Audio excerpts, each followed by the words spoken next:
소돔과 고모라 사건의 교훈. 창세기 19장 30절에서 38절 말씀. 소돔과 고모라 사건의 교훈. 본문은 소돔과 고모라 사건의 마지막 부분이다. 이 사건을 통해 얻을 수 있는 결론적인 교훈은 무엇인가? 1. 소수의 의인이 되라. 왜 소돔이 멸망당했는가? 의인 10명이 없었기 때문이다. 즉, 죄인 수가 많아서 멸망한 것이 아니라 의인 수가 적어서 멸망했다. 축복과 저주는 다수가 어떤 존재인가 보다 소수가 어떤 존재인가에 달려있다. 더 나아가 내가 어떤 존재인가에 달려있다. 사회가 사람을 만들기도 하지만 사람이 사회를 만들기도 한다. 나 한 사람의 힘은 작은 힘이 아니다. 약육강식의 세상에서는 소수가 누리려고 다수를 누른다. 또한 내 자유를 확대하려고 남의 자유를 위축시키고 질서를 강요한다. 질서의 존중은 좋은 것이지만 질서의 강요는 좋은 것이 아니다. 틀린 것을 숫자로 내세워 다른 것이라고 해도 안 되지만 다른 것을 숫자로 내세워 틀린 것이라고 해도 안 된다. 다수를 누르면서 누리는 불의한 소수가 되지 말고 다수를 섬기면서 이끄는 의로운 소수가 되라. 요즘 국민 다수를 고통스럽게 하는 황사는 중국과 몽골의 사막지대에서 편서풍을 따라 날아오는 미세먼지가 원인이다. 그 황사를 근본적으로 막겠다고 몽골 사막에 나무를 심어 숲을 조성하는 일에 봉사하는 사람들이 있다. 황사를 막으려면 다수의 나무도 중요하지만 그 나무를 심는 소수의 사람은 더 중요하다. 사막 같은 세상에서 고통스러운 먼지 바람을 이겨내게 하는 소수의 의로운 헌신자가 세상의 사막화를 방지하는 상록수들이다. 하나님의 뜻을 이루려고 돈과 명예와 권력을 내려놓을 줄 아는 의로운 소수가 있어야 세상의 사막화가 방지된다. 새로운 세상을 꿈꾸는 사람이 해야 할 말은 왜 세상이 이 모양인가? 라는 말이 아니다. 그런 말을 앞세우면 그 모양의 세상을 바꾸기 힘들다. 예배하는 나만이라도 진정으로 바뀌면 하나님은 나의 가정과 교회와 나라를 새롭게 하실 것이다. 2. 대접하는 삶을 살라. 소돔과 고모라는 의인 10명이 없어서 하나님의 심판을 받았다. 그 심판의 임무를 띤 두 천사가 소돔에 도착했을 때 롯은 그들을 극진히 대접했다. 그 모습이 창세기 18장에 나오는 아브라함의 손님을 대접하는 모습과 유사하다. 육신의 정욕을 좇았던 롯이 구원받을 수 있었던 이유는 나그네를 대접하는 선의 씨앗이 있었기 때문이다. 흔히 천사는 신비한 존재로 묘사되지만 아브라함과 롯에게 천사는 사람의 모습으로 나타났다. 그 장면을 보면 사람을 대접하는 삶의 중요성을 깨닫는다. 그 사람이 천사의 화신일 수도 있기 때문이다. 가끔 어린아이가 불의의 사고나 질병으로 일찍 죽는다. 그 아이는 상징적인 의미에서 인간 세계에서 사랑하는 사람을 일개우로 보내진 천사일지도 모른다. 내 옆에 있는 사람도 그렇게 볼 수 있다. 천사는 영적인 존재지만 지식에 한계가 있기에 하나님의 섭리를 따라 자신이 천사 역할을 하면서 자신조차 그 사실을 모를 수 있다. 대접하는 삶을 더 훈련하고 체질화시키라. 대접하며 돕는 사람은 영적인 의미로 다 천사다. 남을 대접하며 천사처럼 살아도 이 땅에서는 그에 따른 정당한 보상과 축복이 없을 수도 있다. 그러나 이름 없이 빛도 없이 천사처럼 살면 언젠가 하늘에 큰 상급이 내려진다. 남이 내 선행을 알아주지 않아도 너무 실망하지 말라. 하나님은 다 아신다.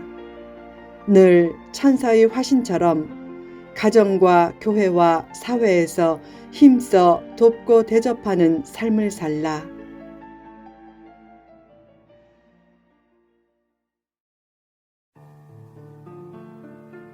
3. 뒤를 돌아보지 말라. 롯이 구원받은 이유는 선행의 씨앗을 뿌렸기 때문이기도 하지만 더욱 큰 이유는 하나님의 크신 사랑과 긍휼 때문이다. 롯이 소돔에서 떠나기를 지체하자 천사들이 친절하게 그와 그의 가족의 손까지 직접 잡아서 소돔 밖으로 인도하는 모습은 하나님의 사랑과 긍휼을 생생히 보여준다. 하나님은 나의 잘못대로 치리하지 않고 생각 이상의 긍휼을 베푸신다. 롯이 구원받은 또 한 가지 중요한 이유는 아브라함의 중보기도 때문이다. 아브라함은 하나님과 두 천사를 극진히 대접하고 소돔과 고모라의 심판에 관한 비밀을 알면서도 롯을 위해 중보기도를 시작했을 것이다. 실제로 하나님이 아브라함을 생각해서 롯을 구원하셨다. 그처럼 내 기도와 정성도 누군가를 구원하는 능력으로 작용할 것이다. 염려보다 기도의 눈물을 앞세우라.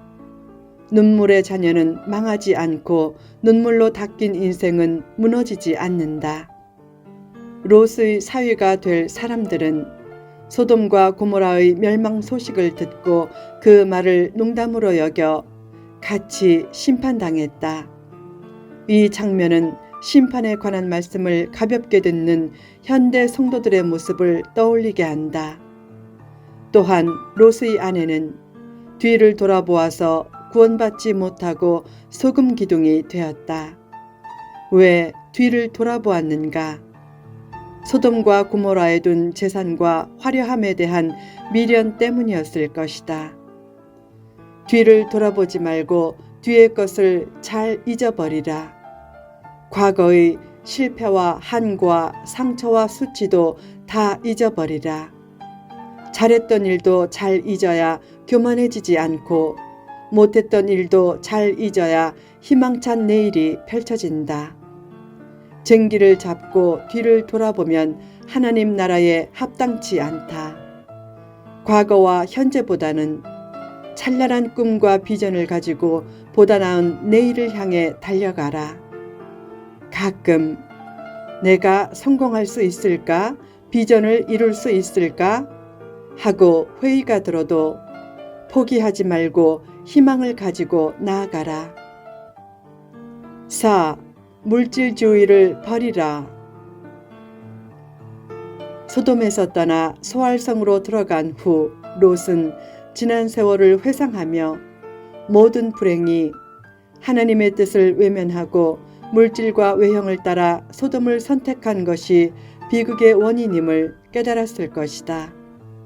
그래서 물질주의적인 가치관을 계속 가지고 있으면 또 비극의 주인공이 될 것을 두려워해서 소알을 떠나기로 작정하고 두 딸과 함께 소알에서 나와 산에 올라가 굴에 거주했다. 그 산에서도 소돔의 나쁜 환경 영향으로 잘못된 일이 생겼다. 롯의 큰딸이 작은딸에게 말했다.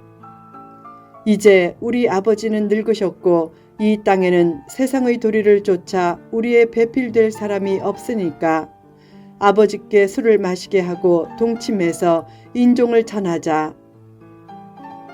결국 두 딸이 아버지 롯에게 술을 먹이고 차례로 동침해서 아들을 낳았다.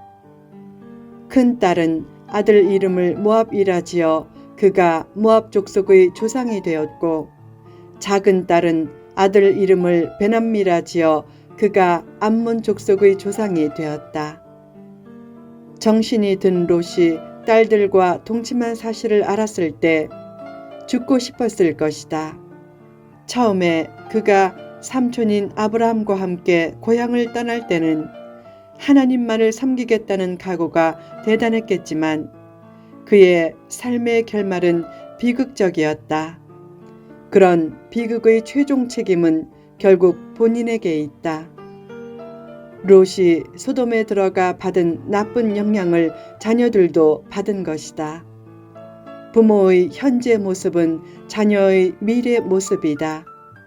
자녀가 잘되기를 원하면 부모 자신부터 사람됨과 성도됨을 힘써 지켜야 한다. 소돔의 물질주의와 외형주의를 힘써 버리라. 먹고 마시고 즐기는 것이 나쁘다는 말은 아니다. 그것 이상의 차원 높은 삶을 통해 하나님의 뜻 안에서 함께 누리고 함께 어울리라는 말이다.